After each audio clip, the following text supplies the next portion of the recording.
Hello students. Today we are going to discuss about opportunity for youth. It is written by Pandit Jawaharlal Nehru. You are welcome to Navankur Digi Lessons from the house of Navankur. Today we shall read about MP Board Class 10th English book The Spring Blossom. General English. The name of this chapter Opportunity for youth means युवाओं के लिए अवसर. Youth means युवा. By Jawaharlal Nehru. It is written by Jawaharlal Nehru.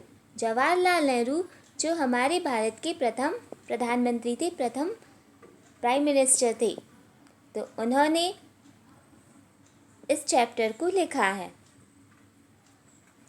Jawaharlal Nehru जब एक college के youth festival में गए थे तब उन्होंने इस तरह की एक स्पीच दी थी जिसका कुछ अंश इस चैप्टर में शामिल किया गया है. अपनी स्पीच में उन्होंने यह बताया था कि हमें अपने विचारों व कार्यों में एक तालमेल स्थापित करना चाहिए. यदि हम ऐसा कर लेते हैं तो हमारे व्यक्तित्व में परिवर्तन आता है. हमारे जीवन में पठन, सोच, विचार, गौरव और महत्वाकांक्षा का एक बड़ा स्थान है. वे युवक जो अपनी मातृभूमि के लिए कार्य करने के तमाम अवसरों का लाभ उठाने के लिए तथा अपने लंबे समय से पालित पोषित पूर्व दर्शन को साकार करने के लिए आमंत्रित करते हैं. तो इस चैप्टर में जो मेन पॉइंट्स हैं वो हम देखते हैं कि नेहरू जी ने अपनी स्पीच में क्या कहा है और युवाओं को किन अवसरों से जोड़ने की बात कही है. Main points. फर्स्ट पॉइंट है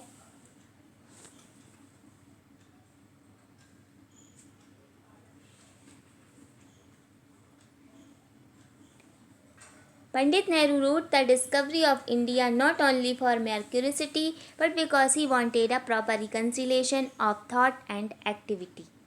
According to Nehru, the happiest man is he whose thinking and action are coordinated.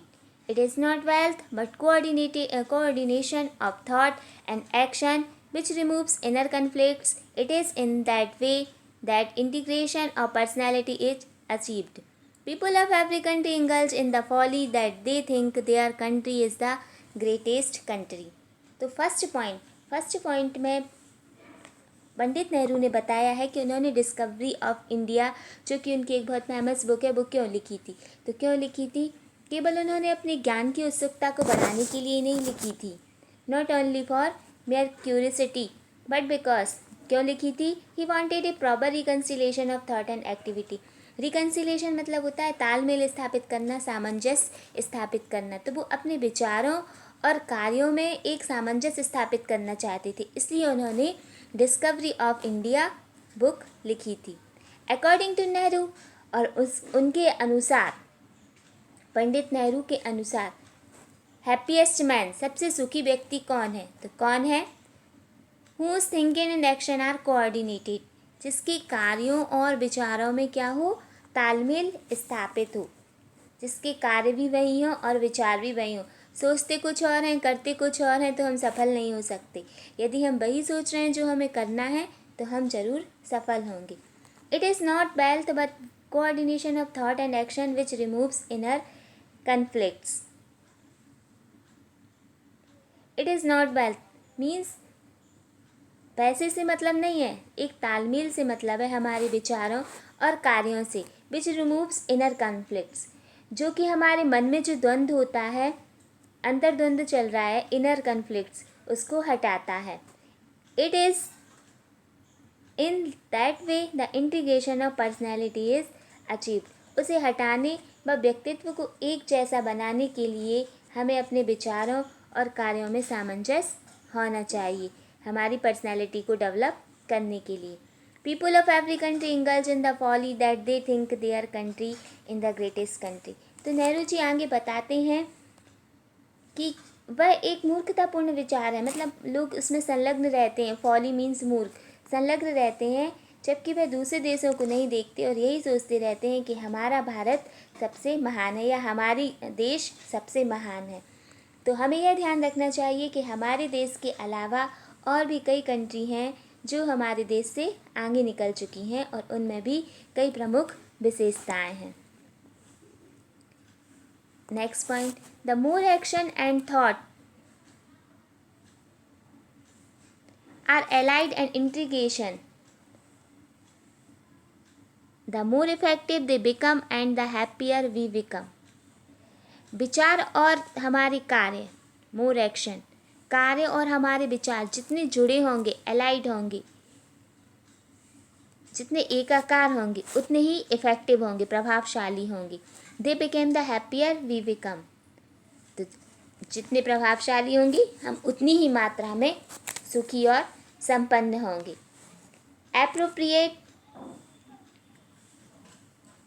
Appropriate is that we should see good in others than evil, because whatever we see refined and it will enter into us. Nehru ji आगे बताते हैं कि हमें सदैव दूसरों में अच्छाई देखना चाहिए, ना कि बुराई। evil मीन्स बुराई। बिकॉज क्योंकि हम जो देखेंगे वही हम पाएंगे, वही हमारे अंदर प्रविष्ट होगा। तो ये बहुत ही सोचने वाली बात है, नॉर्मल सी बात है। आजकल हम सभी में बुराई ही देखते हैं, वह ऐसा है, वह वैसा है, उसकी अच्छाइयाँ नहीं देखते हैं। यदि हम जिसमें जो देखेंगे वही हमारे अंदर प्रविष्ट होगा।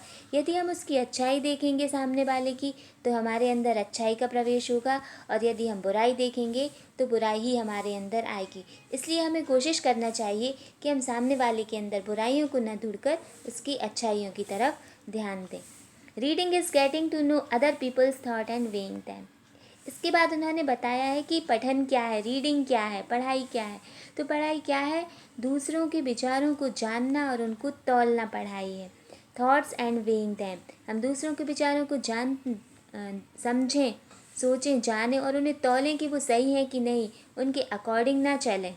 तो यही पढ़ाई है। Next point, Pandit Nehru did not like who have no pride and ambition and just are sloppy person. The silliest of all types of pride in the pride of getting money. The mere act of aiming at something big makes us big. तो पंडित नेहरू बताते हैं कि वो किस तरह के लोगों को पसंद नहीं करते। तो किस तरह के लोगों को पसंद नहीं करते? हु हैव, जिनमें कोई घमंड की बात ना हो, कोई गौरव की भावना ना हो। एंड एम्बिशन, जिनका कोई लक्ष्य ना हो, कोई महत्वाकांक्षी ना हो। And just are sloppy person, और जो बिल्कुल कैसे हो, आलसी और लापरवाह हो। मतलब जिनमें कोई सम्मान की भावना ना हो, जिनका कोई लक्ष्य ना हो, और जो बिल्कुल कैसे हो, मूर्ख हों और आलस की भावना हो और लापरवाह हो, ऐसे व्यक्तियों को पंडित नेहरू पसंद नहीं करते थे। The silliest of all types of pride in the pride of getting money. और वो आगे कहते हैं, केवल पैसा प्राप्त करने का उद्देश्य और उसका घमंड करना सबसे मूर्खतापूर्ण बात है। मतलब हमारी शिक्षा का प्रमुख उद्देश्य पैसा प्राप्त करना नहीं होना चाहिए। यदि हमारा प्रमुख उद्देश्य पैसा प्राप्त करना और उस पर घमंड बताना है, तो यह सबसे मूर्खतापूर्ण गर्व होगा। Silliest of all types of pride, the mere act of aiming at something big makes us big. जबकि हमारा जो हमें महान बनाने का काम करता है वो क्या है? हमारा लक्ष्य है, हमारा एम है। किसी महान कार्य को करने का लक्ष्य बनाना ही हमें क्या बना देता है? महान। जब हम अच्छा सोचेंगे तो हम अच्छा करेंगे। तो इस तरीके से इन पॉइंट्स में पंडित नेहरू ने बताया है कि हमें हमारे अंदर गौरव की भावना होना चाहिए, हमारा कोई लक्ष्य होना चाहिए, हमें आलसी व लापरवाह नहीं होना चाहिए, और पैसों का घमंड, मनी का घमंड या पैसे कमाने के लिए शिक्षा प्राप्त करना, इस तरह के विचार हमारे अंदर नहीं होना चाहिए, क्योंकि एक मूर्खतापूर्ण गर्व है। और हमें एक महान उद्देश्य का लक्ष्य बनाना चाहिए, और जब हम वो लक्ष्य बनाते हैं तो वही उद्देश्य हमें महानता की ओर ले जाता है। Pandit Nehru news about calling a country good or bad are these. He says that it's good to be a little proud of one's own country, but it is wrong to start imagining that we are the highest and the best in the world. The fact is that every country and every people have admirable points about them. They have also bad periods in their history too. तो पंडित नेहरू कहते हैं उनके विचार से, जैसा कि उन्होंने इस चैप्टर में कहा है कि किसी भी देश के अच्छे या बुरे होने के बारे में है, कि कोई भी देश अच्छा या बुरा कब होता है। वे अपने देश के बारे वो कहते हैं कि हमें अपने देश के बारे में गर्व होना चाहिए, घमंड होना चाहिए हमें अपने देश पर, लेकिन यह सोचना भी गलत है कि हमारा जो देश है वो सबसे ज़्यादा उच्च और सर्वोत्तम है।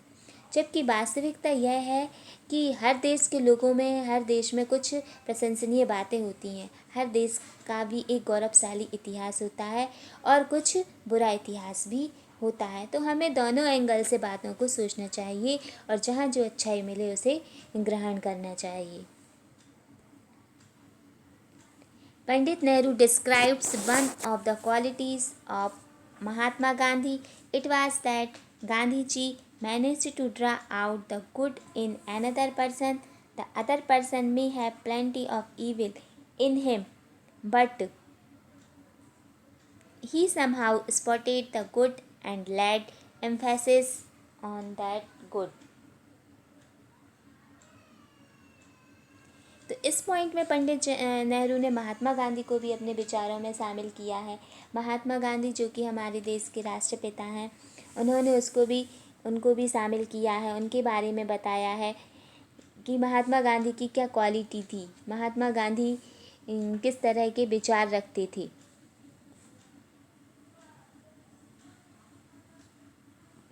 तो वो बताते हैं कि आप लोगों ने गांधी जी को पास से नहीं देखा होगा, निकट से नहीं देखा होगा, उनमें एक अद्भुत गुण था। वे गुणों में एक गुण भी था उनमें, ये अच्छा था कि वह किसी अन्य व्यक्ति को अच्छाई को बाहर ले आते थे, उसे इस तरीके से मोटिवेट करते थे कि वह व्यक्ति कितना भी बुरा हो वह अच्छा बनने के लिए तैयार हो जाते थे। दूसरे व्यक्ति में कितनी भी बुराई हो सकती थी, पर वे किसी तरह भी उसमें अच्छाई को देख लेते थे और उस अच्छाई पर ही जोर डालते थे। और फिर उसका परिणाम यह होता था कि वह सामान्य व्यक्ति वह भी अपने आप को अच्छा समझने लगता था और वह उनके कार्यों को टालता नहीं था। और जब भी वह कभी गलती करता था तो वह थोड़ा शर्मिंदा होता था। तो उनका उद्देश्य यह था कि जो लोग दूसरों में बुराई देखते हैं उन्हें वही मिल जाती है। यह बात राष्ट्र के व्यक्तियों पर भी लागू होती है कि जब आप किसी देश में जाओ तो बहुत सारी ऐसी चीज़ें मिलेंगी जो हमें पसंद नहीं होंगी और हम बुराइयों को देखने में अपना समय बर्बाद करेंगे। और यदि हम अच्छाई देखेंगे तो हम उसके संपर्क में आकर स्वयं को व दूसरों को भी लाभ पहुंचाएंगे। इसलिए हमें केवल दूसरों की अच्छाई को ही देखना चाहिए। तो उन्होंने इस तरीके से महात्मा गांधी के विचारों को भी अपनी स्पीच में शामिल किया था।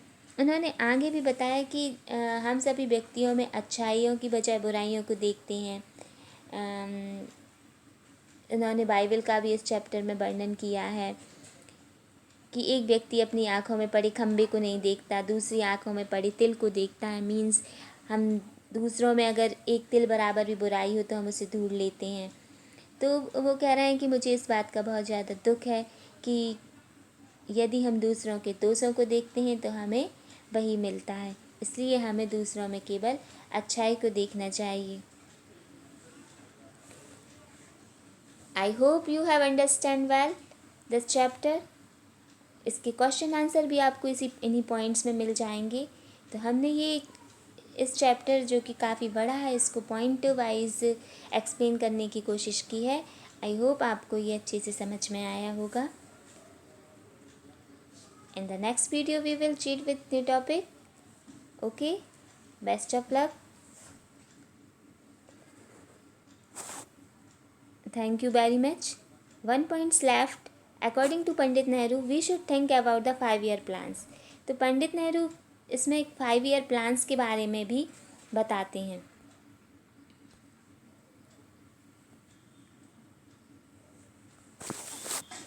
5-year plans means पंचवर्षीय योजना। पंचवर्षीय योजनाएं क्या हैं? We must have thousands of trained people. They must be trained in worthwhile, and with all of the youth might not be nice, but some of them I do something in some department of human activity. People who have low price and ambition and justice lucky people with vision and understanding of the world picture. तो according to Pandit Nehru, तो पंडित नेहरू ने हमें पंचवर्षीय योजनाओं के बारे में भी बताया है। वो बताते हैं कि हमें अपनी पंचवर्षीय योजनाओं के बारे में विचार करना चाहिए, हमें हज़ारों लोगों को प्रशिक्षित करने की आवश्यकता है, उन्हें मेंटली एजुकेशन देने की ज़रूरत है, जिससे कि वो अपने विश्व को समझ सकें, विश्व को जान सकें। तो उन्होंने पंचवर्षीय योजनाओं के बारे में भी बताया है। I hope this chapter you are understand well.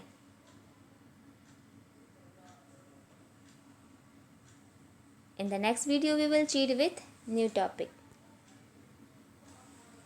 Thank you very much and best of luck.